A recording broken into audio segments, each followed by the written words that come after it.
Hello friends, hope all of you are fine. So already we have finished the two sessions on unit 5 related with the quality control. So we have seen the concept of quality, then we have seen the Deming cycle for the quality control. Then we have seen the quality assurance and specification of quality, that is nothing but the different parameters which are very important when you are going to focusing the quality specification, that points, that elements we have to focus when we are going to maintaining the quality of any component. We have seen the quality assurance and we have seen the quality control. So quality assurance, I am again going to repeating that the quality assurance is nothing but that focus is on the prevention of the defects, and the quality control is nothing but the identification of the defects, in the simple words. Now today we are going to see the quality of design and the conformance, what role is going to be played by the quality of the design, and what is mean by quality of design and what is mean by quality of the conformance. Now we are going to see the quality of design first. So in that case, the quality of design is nothing but the quality which the producer or supplier is intending to offer to the customer. Now the design of the product or the specification of the product are going to be decided, are going to be considered on the basis of the customer requirement, is nothing but the quality of the design.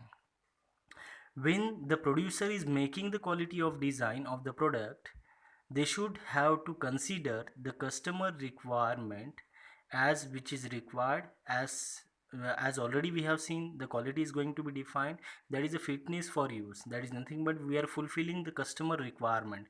So always when we are going to designing any component, any product, so always we have to focus on the customer requirement.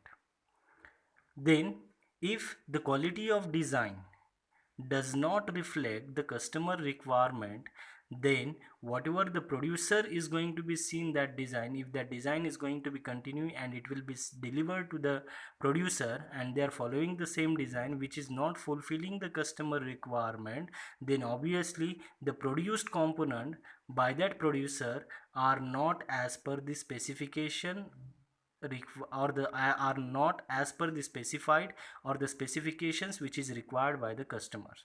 So therefore quality of design is plays a very important role in case of quality control.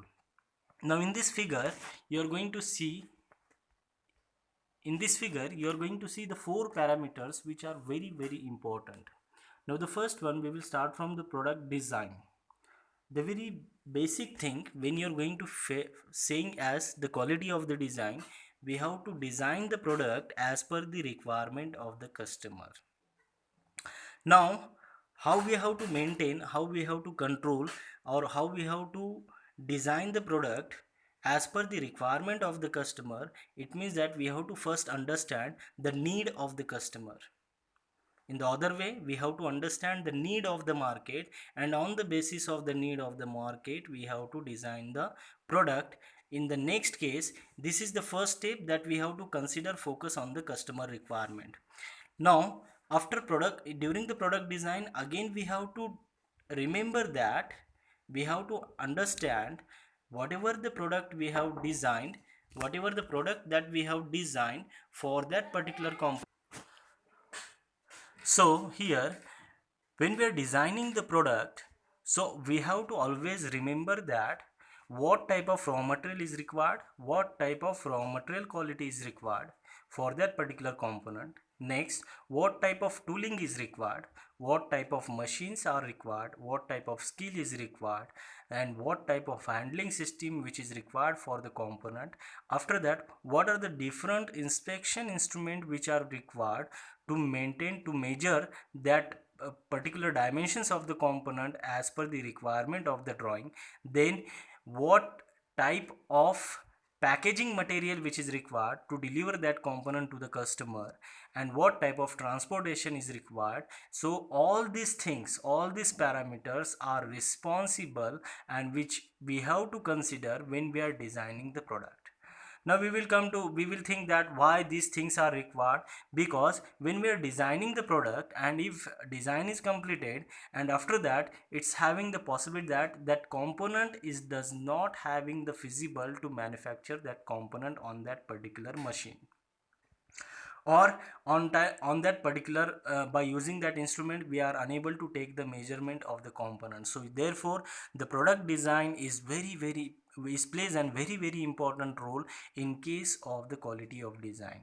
When the design fulfilling the customer requirement as well as which is easy to manufacture, easy to test, easy to handle, easy to deliver, then only we can say that the quality of the design is good. Next one, the next point is the process design. Now this process design is totally depend on the design of the product.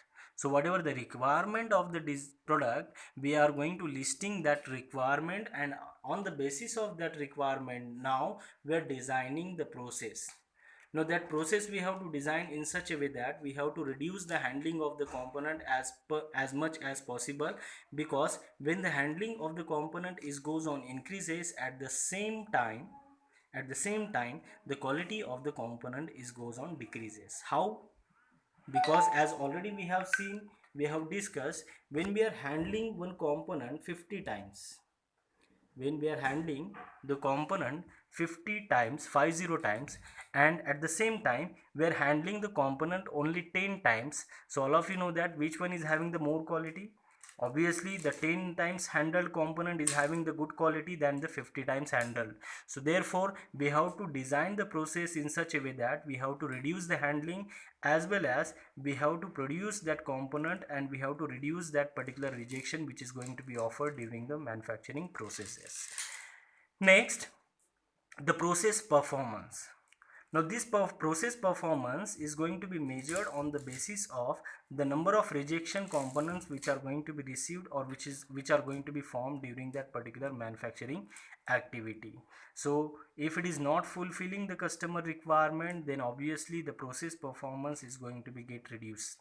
When we are producing the large number of rejected components which are not feasible as per the customer requirement, then obviously it is going to be seen that it's more, if it is more rejection, at the same time the cost of the component is goes on increases, at the same time the profit for that particular order is goes on decreases. So again scrap is goes on increases, so therefore the quality is goes on reduces. Next, the desired product performance, is it fulfilling the customer requirement or not? That also we have to identify or finalize. So this is again going to be depend on product design. So if you see that quality of design circle, so in that case you will come to know that each and every activity is depend on each other. The product design is depend, the process design is depend on the product design, the process design is depend on the process performance, then process performance is depend on the product design, then again desired product performance is going to be depend on the process performance. So all these things are interrelated with each other. So this is the quality of design which is which plays a very important role when you are going to designing any product. Next one, the quality of the conformance. Now the quality of the conformance is nothing but it is the level of quality of the product actually produced and delivered through the production or service processes of the organization as per the specifications required by the customer, or as per the design which is given by the design engineer. So on the basis of that, if that it is fulfilling the customer requirement, if it is fulfilling the requirement as per the drawing, then we can say that that quality of the component is nothing but conformance. So it shows the conformity to the drawing, that actual product shows the conformity with the drawing, then only we can say that the quality conformance. So it should fulfill the requirement to achieve the quality. Now which type of requirement? So as we have seen the previously in case of quality of design, what are the different elements which are very responsible, as well as we have seen in the specification of the quality what elements which are responsible to achieve that particular quality. So all these elements should fulfill the requirement to achieve that particular quality which is required by the customer. So this is about the quality of design and quality of the conformance, so which is very very important when you are going to see. Maybe question is going to be asked for the 6 marks or 8 marks to explain the quality of the design with simple examples. So we can give any example in automotive components, so any example we can give it and we can do it, we can explain it.